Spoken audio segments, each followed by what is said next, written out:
कर्मचारियों के कार्यकाल वाला सिद्धांत एक बार दोबारा से रिपीट करेंगे। क्या होना चाहिए? जब भी कर्मचारियों का कार्यकाल कैसा होना चाहिए? स्थिर होना चाहिए।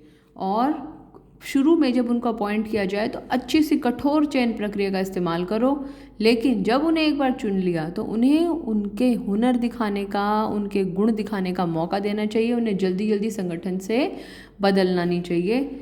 ऐसा करने से अगर हम उन्हें जल्दी जल्दी बदलते हैं तो उनमें असुरक्षा की भावना आती है, वो संगठन को छोड़ के जाने के बारे में सोचते हैं, और अगर वो संगठन को छोड़कर चले जाते हैं तो उससे संगठन में कर्मचारियों के रखरखाव की लागत बढ़ जाती है। 13 पॉइंट, पहल क्षमता। पहल क्षमता, इनिशिएटिव। अगर किसी को कोई काम दिया गया तो व्यक्ति बोले नहीं मैं करूँगा इस काम को, जी मैं करूँगा। कौन करेगा? जी मैं करूँगा इस काम को। जो व्यक्ति में आगे बढ़ के फैसले लेने की, आगे बढ़ के काम को पकड़ने की अगर उसमें क्षमता है तो उस क्षमता को और बढ़ावा देना, उसको पहल क्षमता कहा जाता है। यहाँ पर ये सेंटेंस आपको याद रखना है, हमेशा लिखना भी है। पहल क्षमता का क्या मतलब?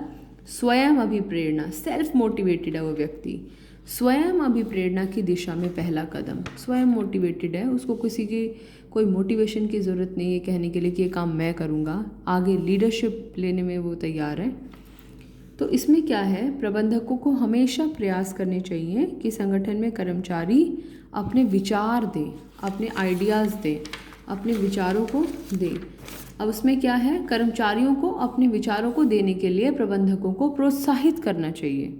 दूसरी बात, ये नहीं कि किसी ने कोई भी विचार दिया तो हम उसी विचार को प्रोत्साहित करें। अगर वो विचार लागू करने योग्य है तो उस विचार को संगठन में लागू भी करना चाहिए, और लागू करने के साथ साथ अगर वो एक अच्छा विचार है तो उस व्यक्ति को पुरस्कृत भी करना चाहिए, इनाम देना चाहिए।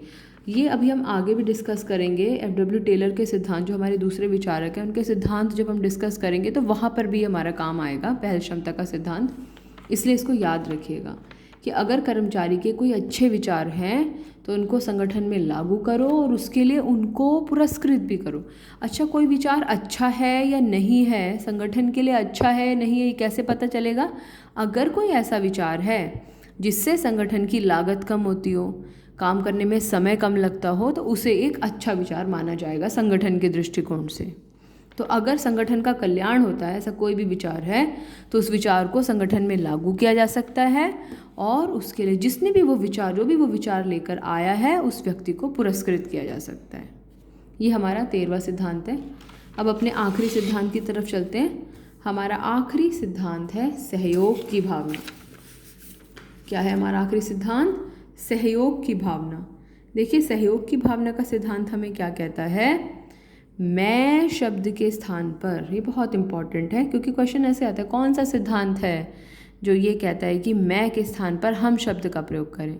तो सहयोग की भावना, यूनिटी स्ट्रेंथ। आपने वो कहानी सुनी होगी जो वो एक व्यक्ति ने अपने सारे बेटों को पहले एक एक लकड़ी देकर बोला तोड़ दो, तो उन्होंने तोड़ दी, और लकड़ी को इकट्ठा बंडल बनाया तो वो नहीं तोड़ पाए। तो उनको बताया गया, उनके पिता ने उन्हें बताया कि एकता में बल है, यूनिटी स्ट्रेंथ। तो मैं शब्द के स्थान पर हम शब्द का प्रयोग करना चाहिए। कर्मचारियों में एकता और सहयोग की भावना को प्रोत्साहित करना चाहिए। उनको ऐसा महसूस होना चाहिए कि प्रबंधक अलग और वो अलग नहीं है, वो सब एक फैमिली की तरह वहाँ पर काम कर रहे हैं। एक साथ रहना, एक साथ मिल के काम करना, सहयोग की भावना से उनको काम करना, ये सब चीज़ें प्रमोट करनी चाहिए। इससे क्या फ़ायदा होगा? अगर ग्रुप में काम करते हैं, अगर सामूहिक कार्यों को बढ़ावा देते हैं, ग्रुप में काम, इसमें क्या होता है, बहुत सारी मल्टीनेशनल कंपनीज़ समय समय पर कुछ पार्टीज़ ऑर्गेनाइज़ करती हैं, एंटरटेनमेंट ट्रिप्स ऑर्गेनाइज़ करते हैं, बाहर घूमने ले जाते हैं उनको, जिससे कि लोगों में आपसी मेल मिलाप जो है वो बढ़े। तो इससे फ़ायदा क्या होता है? एक तो कर्मचारियों का एक दूसरे में और अपने अधिकारी के प्रति विश्वास जागृत होता है, पहली बात। उन्हें अपनेपन की भावना महसूस होती है। तीसरा, वो अपने आप ही काम करने लगते हैं, इसलिए जुर्माने की आवश्यकता रहती ही नहीं है।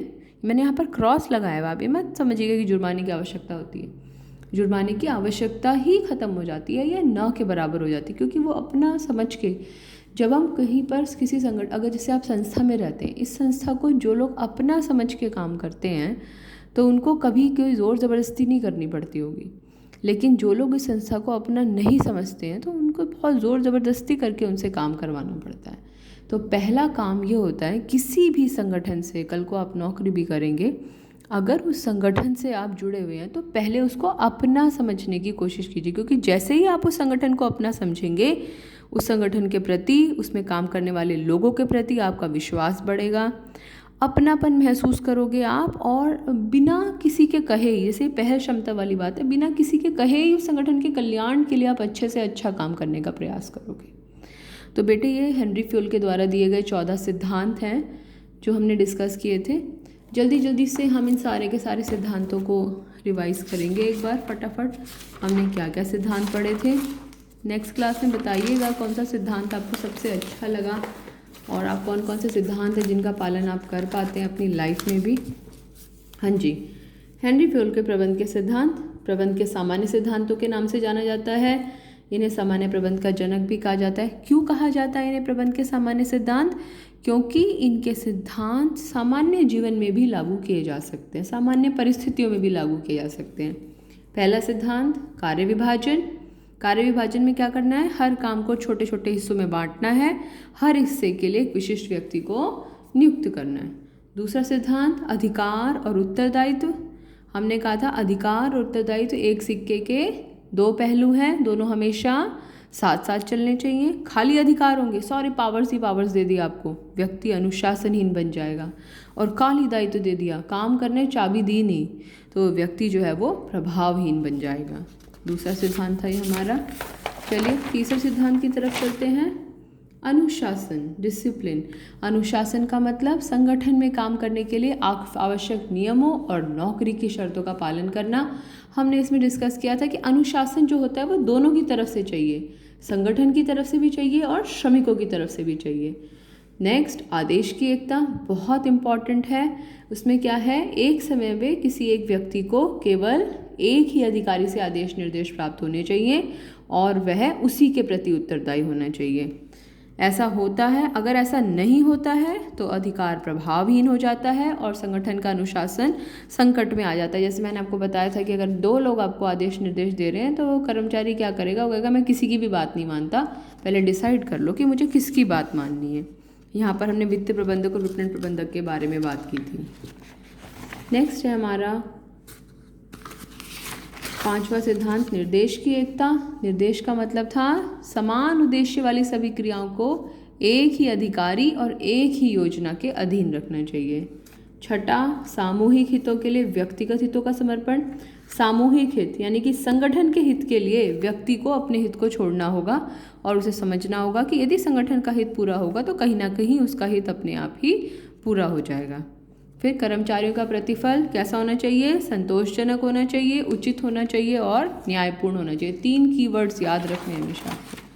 नेक्स्ट हमारा केंद्रीकरण विकेंद्रीकरण। अधिकारों का एक केंद्र स्थल पर केंद्रित होना केंद्रीकरण, डिस्पर्स होना विकेंद्रीकरण। हेनरी फ्यूल ने नहीं कहा दोनों में से क्या होना चाहिए, वो डिपेंड करता है प्रबंधक क्या डिसाइड करता है। 9वां सोपान श्रृंखला। उच्चतम पद से लेकर निम्नतम पद तक के अधिकारियों की क्रमबद्ध श्रृंखला को सोपान श्रृंखला कहते हैं। समान स्तर वाले दो लोग आपस में बात करना चाहते हैं तो इसको समतल संपर्क कहते हैं। फिर जो हमने आज पढ़े हैं, व्यवस्था कितने तरह की होती है, भौतिक और सामाजिक। वस्तु के लिए भौतिक, व्यक्ति के लिए सामाजिक। समता, समता में क्या बताना है, 5 बातें। जाति, धर्म, लिंग, राष्ट्रीयता और भाषा के आधार पर व्यक्ति में अंतर्भेद नहीं करना है। कर्मचारियों का कार्यकाल कैसा होना चाहिए, स्थिर। पहल क्षमता, अच्छे विचारों को आमंत्रित करो, पुरस्कृत करो और सहयोग की भावना, मैं के स्थान पर हम शब्द का प्रयोग करें। और याद रखें, वीडियो को पॉज करके सारी चीज़ें अच्छे से नोट कर लीजिएगा। ये आपके नोट्स हैं जो आगे आपके काम आएंगे। Thank you.